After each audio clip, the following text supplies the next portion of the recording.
اعوذ باللہ من الشیطان الرجیم، بسم اللہ الرحمن الرحیم۔ یا ایھا الناس اتقوا ربکم الذی خلقکم من نفس واحدۃ وخلق منها زوجها وبث منهما رجالا کثیرا ونساء واتقوا اللہ الذی تساءلون به والارحام ان اللہ کان علیکم رقیبا۔ اے لوگو، اپنے پروردگار سے ڈرو جس نے تمہیں ایک جان سے پیدا کیا اور اسی سے اس کی بیوی کو پیدا کیا۔ ان دونوں سے بہت سے مرد اور عورتیں پھیلا دیں۔ اس اللہ سے ڈرو جس کے نام پر ایک دوسرے سے مانگتے ہو، اور رشتے ناطے توڑنے سے بھی بچو، بے شک اللہ تعالیٰ تم پر نگہبان ہے۔ اللہ سبحانہ تعالیٰ نے تمام انسانوں کو مخاطب کیا ہے یہاں پر۔ اے لوگو، اتقو، تقوی اختیار کرو، ربکم، اپنے رب سے، الذی، اس ذات نے، خلقکم، جس نے پیدا کیا تم کو، من نفس، ایک جان سے، واحدۃ، ایک نفس سے پیدا کیا تم کو۔ حضرت آدم علیہ السلام ہمارے تمام انسانیت کے باپ ہیں۔ وخلق منہا، اور اسی نفس سے، زوجہا، اس کا جوڑا پیدا کیا، حضرت حوا علیہ السلام کو بھی پیدا کیا حضرت آدم علیہ السلام کی نفس سے، یعنی کہ اسی جنس سے، ٹھیک ہے، یعنی وہ بھی انسان کی جنس سے اللہ نے ان کے لیے جوڑا پیدا کیا۔ پھر اللہ تعالیٰ فرما رہے ہیں کہ وبثا، اور پھیلا دیے، منہما، ان دونوں سے، رجالن، مرد، کثیرن، بہت سے، اور نسان، اور عورتیں، یعنی حضرت آدم علیہ السلام کو پیدا کیا، حضرت حوا علیہ السلام کو پیدا کیا، پھر ان دونوں کی نسل سے انسانوں کی نسل کو جاری کیا، اور بہت بے شمار دنیا میں مرد اور عورتوں کو پھیلا دیا۔ واتقوا اللہ، اور تقوی کرو اللہ کا، ڈرو اللہ سے، الذی، وہ ذات، تساءلون، تم سوال کرتے ہو، بہ، جس کے نام سے، یعنی اللہ کے نام سے، والارحام، اور رشتہ داریوں، رحم سے ہے، رحم ماں کے رحم کو، جس میں بچہ رہتا ہے پیدائش سے پہلے ماں کے جسم کے اندر، اس کو رحم کہتے ہیں۔ تو ارحام جو خون کے رشتے ہیں، بنتے ہیں، جو ان کے حقوق کے بارے میں بھی تم خیال کرو، ان کا بھی خیال کرو، ان سے بھی ڈرو۔ ان اللہ، بے شک اللہ تعالیٰ، کان، ہے، علیکم، تم پر، رقیبا، نگران۔ تو یہ آیت کا پیچھے سورہ آل عمران کی آیت سے بہت گہرا تعلق ہے۔ دیکھیے سورہ آل عمران کی آخری آیت تھی، یا ایھا الذین آمنوا اصبروا وصابروا ورابطوا واتقوا اللہ لعلکم تفلحون۔ یہ 4 چیزوں کا حکم دیا تھا سورہ آل عمران کے آخری آیت میں، اور پھر اگر تم یہ سب کرو گے تو پھر کیا کرو گے؟ تم فلاح پا جاؤ گے، تم کامیابی حاصل کر لو گے۔ سورہ نساء میں دیکھا جائے تو ان 4 چیزوں کی تفصیل ہے کہ کس طرح سے ایک اجتماعی حکم سورہ آل عمران کے اینڈ میں دے دیا مسلمانوں کہ تم کو یہ کرنا ہے 4 لیول پر، کہ خود بھی صبر کرنا ہے، دین پر جمے رہنا ہے، دوسروں کو بھی جمانا ہے، اور دشمن کے مقابلے میں مضبوطی سے کھڑے رہنا ہے، اور اللہ کا تقوی ہر حال میں کرنا ہے۔ تو اب ان کی تفصیلات آ رہی ہے، ٹھیک ہے، اس میں اب ہم کو ہر لیول پر بتایا جائے گا سورہ نساء میں کہ کس طرح سے یہ ہو سکتا ہے۔ دیکھیں ایک معاشرہ کس طرح مضبوط بن سکتا ہے جبکہ معاشرے میں ایک دوسرے کے حقوق کا خیال کیا جائے گا۔ جس معاشرے میں کمزور لوگوں کا بھی اتنا ہی خیال رکھا جائے گا، ان کے حقوق کا بھی اتنا ہی خیال رکھا جائے گا، طاقتور لوگوں کے حقوق کا جس طرح سے لوگ وہ اپنے حق لے لیتے ہیں، اسی طرح کمزوروں کا بھی حق ادا کیا جائے گا، تو وہ معاشرہ جو ہے وہ مضبوط بنے گا، ٹھیک ہے۔ تو اب اس وجہ سے اب جو ہمیں نصیحتیں آئیں گی، جو احکامات آئیں گے، وہ سارے ایسے ہیں جو اسلام کے معاشرے کو بلڈ کریں گے، ایک معاشرے سے خرابیاں دور کر کے آپس میں حقوق اور فرائض کو بیلنس کریں گے۔ تو اب اللہ سبحانہ تعالیٰ نے جو اسٹارٹ سے ہی ہمیں کیا بتایا ہمیں یہ احساس دلایا. میں اس آیت کا ترجمہ رننگ ٹرانسلیشن تو پڑھ چکی ہوں. اللہ سبحانہ تعالیٰ نے ہمیں احساس دلایا کہ تمام لوگ، صرف مسلمانوں کو نہیں بلکہ تمام انسانوں کو اللہ نے مخاطب کر کے کہا کہ تم سب کو اللہ کا تقوی کرنا ہے، کیونکہ اللہ نے تمہیں پیدا کیا ہے. اور اللہ نے کیسے پیدا کیا ہے؟ حضرت آدم علیہ السلام کو پہلے پیدا کیا، اور حضرت آدم علیہ السلام سے حوا علیہ السلام کو پیدا کیا، اور پھر ان دونوں کے جوڑے سے تمہاری نسلیں، یعنی کہ تم سب کہاں جا کے ملتے ہو؟ ایک ہی ماں باپ کی اولاد ہو، حضرت آدم علیہ السلام اور حضرت حوا کی اولادیں ہو. تو پھر تقوی کیوں کرو؟ کس واسطے پر تقوی کرو؟ یہ آگے بتایا گیا کہ کیا اللہ کا ڈر تمہیں کیا کرنا ہے کہ واتقوا اللہ، اور ڈرو اللہ سے، وتساءلون بہ، تم جس کے ذریعے سوال کرتے ہو، والارحام. انسان کیا کرتے ہیں آپس میں ایک دوسرے سے کی ضرورت پڑتی ہے انسانوں کو، انسان کو ایک دوسرے کے مالی تعاون چاہیے ہوتا ہے، کبھی ایموشنل طور پر ایک دوسرے کی ضرورت ہوتی ہے، کبھی فزیکل طور پر ایک دوسرے کی ضرورت ہوتی ہے. اللہ تعالیٰ نے انسانوں کو اس طرح بنایا ہے کہ ہم ایک دوسرے کی ضرورت مند ہیں. کوئی انسان ایسا نہیں ہو سکتا کہ وہ اس کی ہر ضرورت اپنے آپ سے وہ پوری کر لے اور اس کو کسی دوسرے انسان کی ضرورت نہیں ہے. تو کیا ہوتا ہے کہ انسان ایک دوسرے سے مطالبہ کرتے ہیں، سوال کرتے ہیں کہ میری اس ضرورت میں تم میری مدد کرو.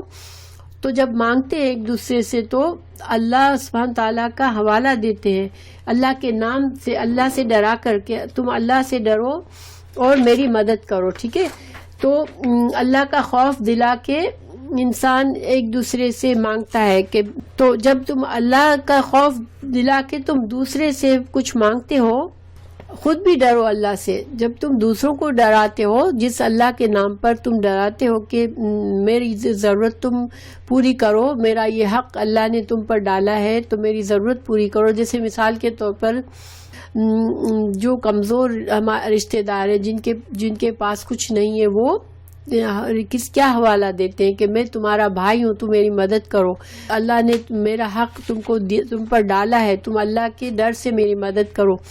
تو یعنی کہ ایک تو رشتے کا حوالہ دیا جاتا ہے اور ایک اللہ کا ڈر یاد دلایا جاتا ہے. اس طرح سے تم ایک دوسرے سے سوال کرتے ہو، ایک دوسرے سے مدد کرتے ہو، تو پھر تم خود بھی اس اللہ کی عظمت اور کبریائی کو اپنے اوپر بھی، اپنے آپ کو بھی یاد دلاؤ، اور تم بھی جو تقاضا ہے تم پر بھی ہے، جو دوسروں کے حقوق تم پر ہے، اللہ کے حقوق، بندے کے حقوق، تم ان حقوق کو ادا کرو.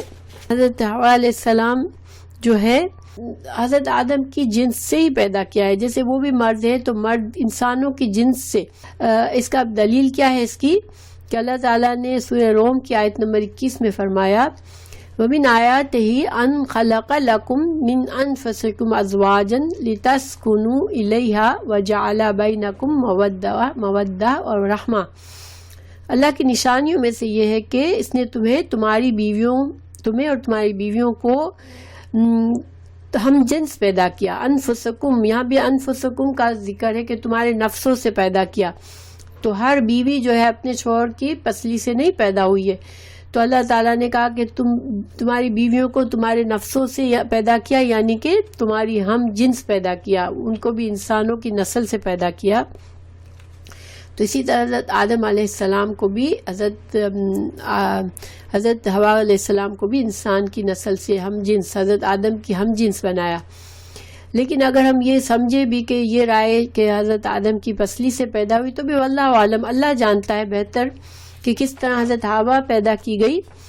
لیکن تمام اور عورتیں تو ظاہری باتیں ہم جنس سے اپنے شوہروں کی پسلی سے نہیں پیدا ہوئی. تو زیادہ مضبوط رائے یہ ہے کہ یہاں پر اللہ تعالیٰ یہ بتا رہے ہیں کہ حضرت آدم علیہ السلام کو جس طرح اللہ نے انسان کی جنس سے پیدا کیا، اسی طرح انسان کی جنس سے ہی حضرت حوا بھی پیدا ہوئی. ٹھیک ہے. آدم اور حوا کی اولاد، تمام انسان جو ہے آدم اور حوا کی اولاد ہیں. ٹھیک ہے. رحم کا رشتہ مشترک ہے سب میں. ہر بچہ اپنی ماں کی رحم سے آتا ہے. تو جو بھی رحم سے جو رشتے بنتے ہیں تو وہ پھر سلسلہ چلتا آ رہا ہے. تو اس طرح سے مطلب ہوا کہ تمام انسان ایک دوسرے سے جڑے ہوئے ہیں اور تمام انسانوں کا خالق بھی ایک ہی ہے. تو پھر اسلامی معاشرے میں ایک دوسرے کے حقوق کا تحفظ ضروری ہے. ٹھیک ہے. اس لیے کہ معاشرے کے میں کمزور بھی ہوں گے کچھ اور کچھ مضبوط ہوں گے. تو پھر معاشرے میں اگر کمزوروں کو اپنے رشتے اور اللہ کے ڈر سے اگر انسان ان کے تحفظ نہیں کرے گا، ان کے حقوق نہیں ادا کرے گا، تو اسلامی معاشرہ بھی مضبوط نہیں بن سکے گا. آپس میں نفرتیں ہوں گی، آپس میں حسد ہوگا اور غصہ ہوگا. لیکن ہر انسان اگر حقوق اور فرائض کا خیال رکھے گا تو اسلامی معاشرہ مضبوط ہوگا. ٹھیک ہے. ایک دوسرے سے رشتوں کا بھی خیال رکھو اور اللہ سے ڈرتے رہو. حقوق اور فرائض کے معاملے میں اللہ سے ڈرتے رہو. اور پھر کہا گیا کہ رقیب ہے، نگران ہے. اللہ سبحانہ تعالیٰ سب کچھ دیکھ رہا ہے. تم جو کچھ کر رہے ہو اللہ دیکھ رہا ہے. اور اس کا مطلب یہ ہوا کہ تمہارے ہر عمل کا جزا اور سزا ملے گی تم کو. تو رحم کی اہمیت اللہ تعالیٰ نے اس کے بارے میں بڑی احادیث ہیں. رشتہ صلہ رحمی کی بڑی اہمیت ہے اور اس کو ہمیں حدیث اور قرآن میں بہت زیادہ صلہ رحمی کی بارے میں ہمیں تربیت دی گئی ہے، ہمیں ترغیب دی گئی ہے کہ ہم صلہ رحمی کریں. صلہ رحمی کا ایک فائدہ یہ ہے کہ انسان کی عمر میں برکت ہوتی ہے. اگر انسان برکت والی زندگی رہنا چاہتا ہے تو اپنے رشتوں کا خیال رکھے اور اپنے رشتوں کو نبھائے. کبھی مشکل بھی ہوتا ہے، ظاہری بات ہے رشتوں کو نبھانا کافی مشکل کام ہوتا ہے بعض اوقات، لیکن انسان اگر اللہ کے ڈر رکھے گا تو وہ پوری کوشش کر کے اپنے رشتوں کو اچھا رکھے گا. پھر اللہ سبحانہ تعالیٰ چونکہ ہمیں دیکھ رہا ہے تو پھر ہمیں کیا چاہیے کہ ہم اپنے تمام اعمال میں، اپنے زندگی میں، اپنے دل و دماغ پر یہ بات واضح رکھ لیں ہر وقت کہ مجھے اللہ دیکھ رہا ہے. پھر اگر ہمیں یہ یقین ہوگا تو انشاءاللہ ہم جو ہے وہ اللہ کی رضا کے خلاف نہیں جائیں گے. پھر آگے یتیموں کے حقوق آ رہے ہیں کیونکہ معاشرے کا سب سے کمزور طبقہ جو ہے وہ یتیم ہوتا ہے. تو وَآتُوا الْيَتَامَى، اور دو یتیموں کو اموالہم، ان کے مال، وَلَا تَتَبَدَّلُوا، اور نہ تم تبدیل کرو، الخبیث، خبیث یہاں گھٹیا چیز. ٹھیک ہے. خبیث کا یہاں مطلب کیا، ترجمہ کیا ہوگا؟ گھٹیا چیز تم نہ دو بالطیب. کہ یتیم کا مال اگر تمہاری نگرانی میں ہے تو اس کے اچھے مال کے بدلے تم اس کی جگہ گھٹیا مال سے بدل دو، ایسا نہ کرو. وَلَا تَأْكُلُوا، اور نہ تم کھاؤ، اموالہم، ان کے مال، اِلیٰ طرف اموالکم، تو اپنے مال کے ساتھ ملا کر ان کا مال غصب نہ کر لو، ان کا مال کھا نہ لو، ان کے مال کی الگ سے حفاظت کرو. اگر یتیم چھوٹے ہیں تم ان کی، یتیم چھوٹا ہی ہو، یتیم جو ہے اسلام میں صرف وہ بچہ یتیم کہلاتا ہے جو بلوغت سے پہلے اس کا باپ فوت ہو جائے. ٹھیک ہے. بالغ انسان کا باپ دنیا سے رخصت ہوتا ہے تو وہ یتیم نہیں کہلاتا. اس کے بارے میں حدیث بھی ہے، بلوغت کے بعد یتیمی باقی نہیں رہتی. ٹھیک ہے. بچہ جب تک بالغ نہیں ہے، اس کا مال، کوئی بھی اس کا ولی ہے جو اس کی ٹیک کیئر کر رہا ہے، وہ اس کے مال رکھ رہا ہے تو وہ اس کے مال کی حفاظت کرے، نہ تو وہ اس مال کو اپنے گھٹیا مال سے تبدیل کرے اور نہ وہ جو ہے اس کے مال کو اپنے مال میں مکس کر کے اس کا مال ختم کر دے. ٹھیک ہے. اگر ایسا کرو گے تو یہ بہت بڑا گناہ ہے. ٹھیک ہے. حوبن کبیرہ، یتیم کے مال کو کھا جانا، اس میں بددیانتی کرنا، یہ ایک بہت ہی بڑا گناہ ہے. آگے اللہ نے فرمایا وَإِنْ خِفْتُمْ، اگر تم ڈرتے ہو، اللہ کے نہ تقسطوا، کہ تم انصاف نہیں کر سکو گے، فی الیتامى، یتیم بچوں کے بارے میں، ان کے حقوق کے بارے میں، فانکحوا، تو نکاح کرو، ما طاب، جو پسند آئے، لکم، تم کو، من النساء، عورتوں میں سے، مثنا، دو، ثلاثہ، تین، رباع، چار. فإن خفتم، اور پھر اگر تم ڈرتے ہو، اللہ کہ نہ تعدلو کہ تم عدل کر سکو گے، فواحدتن تو پھر ایک سے ہی نکاح کرو، او یا ما ملکت یا جن کے مالک ہوئے، ایمانکم یعنی تمہاری جو لونڈیاں ہیں۔ یہاں پر اللہ سبحانہ تعالیٰ نے کیا مطلب ہے کہ اگر تم انصاف یتیموں کی بات کرتے کرتے یہ کیا بات آ گئی، تو یہ آیت جو ہے اصل میں یہ ان یتیم بچیوں کے بارے میں ہے، ان کے حقوق کے بارے میں، کہ دیکھیں جیسے اگر کوئی بچی یتیم ہو گئی، اب اس کے جو بھی رکھتا ہے اس کو، اس کے بچی خوبصورت بھی ہے، مال بھی بہت، اس کے ماں باپ نے ورثہ بھی چھوڑا ہے، تو وہ کیا کہ جو ٹیک کیئر کر رہا ہے یتیم کی، اس کے دل میں یہ آتا ہے کہ میں اس سے شادی کر لوں تاکہ میں اس کے مال کا حقدار بھی بن جاؤں گا، اور پھر وہ اس کی نیت یہ نہیں ہوتی، پھر وہ پوری طرح سے اس کو نہ حق مہر ادا کرتا ہے، نہ اس کے دوسرے حقوق کا خیال رکھتا ہے، کیونکہ اب وہ یتیم بچی ہے، اس کا کوئی پوچھنے والا نہیں ہے، تو اس میں وہ پھر ناانصافی کر بیٹھتا ہے۔ اس لیے اللہ تعالیٰ نے فرمایا کہ تم یتیم بچیاں اس طرح تمہارے ہاتھ میں آئے تو تم ان سے اس وجہ سے تم شادی نہ کر لو کہ تم اس کے اوپر انصاف بھی نہ کرو، اور تم ان کے حقوق کو ادا بھی نہ کرو، اور تم صرف ان کا مال ہڑپ کرنے کے لیے اور ان کی خوبصورتی سے فائدہ اٹھانے کے لیے ان سے شادی کر لو کہ ان کو بے سہارا سمجھ کے۔ ہاں البتہ تمہیں اللہ نے اجازت دی ہے کہ یہاں پر اس آیت میں 4 بیویوں کی مرد کو، اسلام میں ایک مرد کو اجازت ہے کہ ایک وقت میں 4 بیویاں کر سکتا ہے، لیکن تعدلو تم عدل کر سکو تو ٹھیک ہے، اور اگر عدل نہیں کر سکتے ہو تو پھر ایک ہی سے کرو۔ اس کے بارے میں بھی بہت سی احادیث ہیں جو یہ بات واضح کرتی ہے کہ کتنا ضروری ہے کہ انسان کی 4 بیویاں ہو تو وہ ان کو پورے عدل کے ساتھ رکھے، اور اگر عدل نہیں کرے گا تو بہت گناہگار ہوگا، اس کا عذاب ہے بہت۔ اگر اس کے اندر صلاحیت ہے کہ 4 بیویوں کو رکھے بھی اور ان کے ساتھ عدل سے کام لے تو میکسیمم 4 الاؤڈ ہے۔ آپ صلی اللہ علیہ وسلم کی بیویاں 4 سے زیادہ تھی ایک وقت میں، مگر یہ آپ صلی اللہ علیہ وسلم کی خاص اجازت تھی، مگر عام مسلمانوں کی اجازت صرف 4 تک ہے، ٹھیک ہے، کہ 4 میکسیمم رکھ سکتا ہے آگے۔ اور عورت کے مہر جو ہے نا، یہ اس کا حق ہوتا ہے، اسلام میں مہر کے بغیر شادی نکاح نہیں ہوتا، مہر جو ہے وہ ایک ضروری شرط ہے، اور یہ عورت کا حق ہوتا ہے، مہر جو ہے وہ حق ہے عورت کا۔ مہر جو ہے وہ عورت کی رضامندی سے، عورت اور مرد کی آپس کی انڈرسٹینڈنگ سے زیادہ بھی رکھا جا سکتا ہے، کم بھی۔ تو 4 کی اجازت دینے کے بعد خود اللہ تعالیٰ نے قرآن میں بھی فرمایا ہے، سورہ النساء کی آیت 129 میں، اور تم ہرگز اس بات کی طاقت نہ رکھو گے کہ بیویوں کے درمیان انصاف کر سکو، اگرچہ تم اس میں اہتمام کرو، اس لیے اتنا تو کرو کہ ایک ہی طرف نہ جھک جاؤ کہ دوسری بیوی کو بیچ ادر میں لٹکا رکھو۔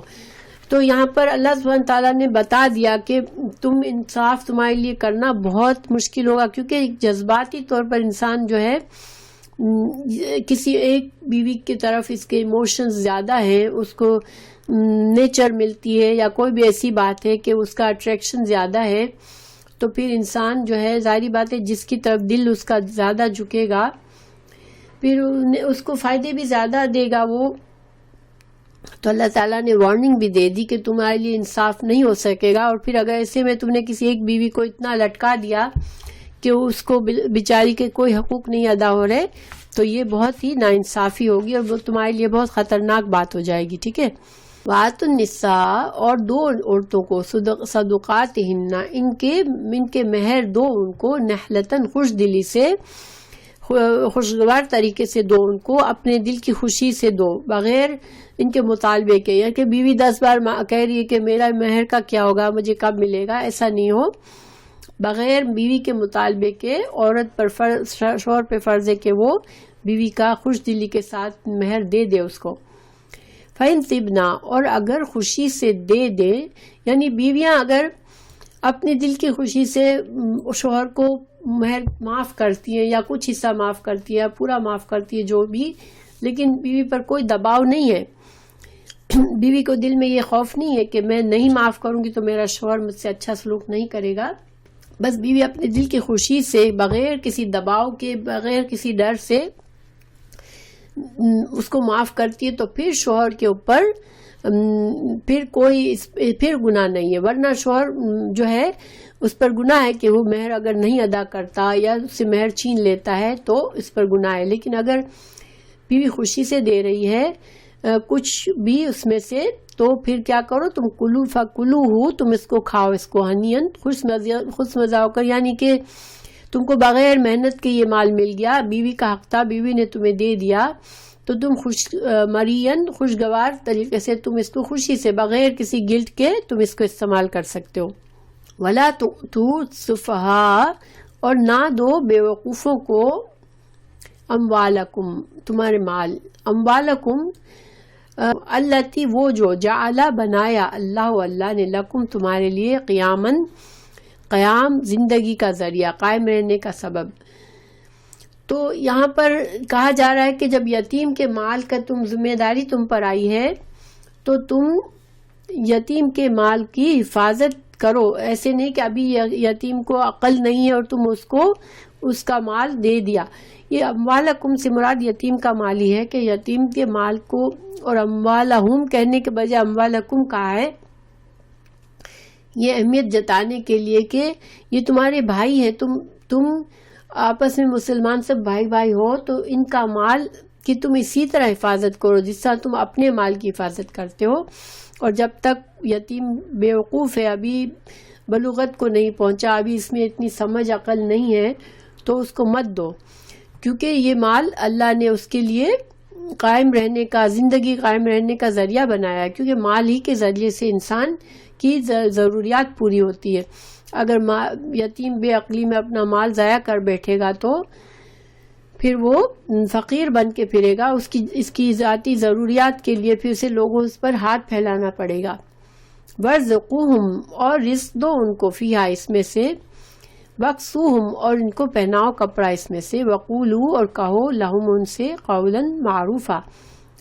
ہاں البتہ جب تم کسی یتیم کی ٹیک کیئر کر رہے ہو تو اس کے مال میں سے تھوڑا تھوڑا اس کی ضروریات کے لیے نکال سکتے ہو, اس کے کپڑوں کے لیے, اس کے کھانے کے لیے, اور اس سے تم اچھی طرح بات کرو, اس سے معروف طریقے سے, اچھے بھلے طریقے سے اس سے بات کرو, اچھا معاملہ کرو. وَابْتُلُوا, اور اس کو آزما لو, الیتاما, یتیموں کو, حتیٰ, یہاں تک کہ, اذا, جب, بلغوا, وہ پہنچ جائے, نکاح کی عمر کو, فَإِنْ آنستم, اگر پھر پاؤ تم ان کو, تم محسوس کرو, منہم, ان میں, رشدن, سمجھ بوجھ, اہلیت, فدفعوا, تو دے دو, الیہم, ان کی طرف, اموالہم, ان کو ان کا مال پھر دے دو. یعنی کہ جب یتیم اس عمر کو پہنچ جائے کہ وہ اب نکاح کے قابل ہیں, یا ان کے اندر اب سمجھ ہے, یہ بلوغت کو پہنچ گئے ہیں, بالغ ہو گئے ہیں, اب یہ اپنے مال کی حفاظت کر سکتے ہیں, تو تم ان کا مال پھر ان کو دے دو, پھر بلا وجہ روک کے نہ بیٹھے رہو. مگر ان کو تم آزما لو کہ ان کے اندر سمجھ ہے یا نہیں. بعض بچے بلوغت پر بھی بہت ہی نادان ہوتے ہیں, ان کی اتنی سمجھ نہیں ہے, اور تمہارے اندر خیر خواہی ہے, تم کو پتہ ہے کہ اس کو اگر میں اس کا مال دے دوں گا تو یہ ضائع کر بیٹھے گا, تو تم اس کو آزماؤ, ٹھیک ہے. فَإِنْ آنَسْتُم مِّنْهُمْ رُشْدًا فَادْفَعُوا إِلَيْهِمْ أَمْوَالَهُمْ وَلَا تَأْكُلُوهَا, اور نہ تم کھاؤ, اسراف کے ساتھ, وَبِدَارًا, اور جلدی کر کے, أَن يَكْبَرُوا, کہ وہ بڑے ہو جائیں گے. یعنی جب تک یہ بالغ نہیں ہوئے تم جلدی ان کے مال کو ہڑپ نہ کر بیٹھو, جلدی سارا ختم نہ کر دو کہ یہ بڑے ہو کر مجھ سے مطالبہ کریں, اس سے پہلے ہی سارے مال کو میں غائب کر دوں, ایسا نہ کرو.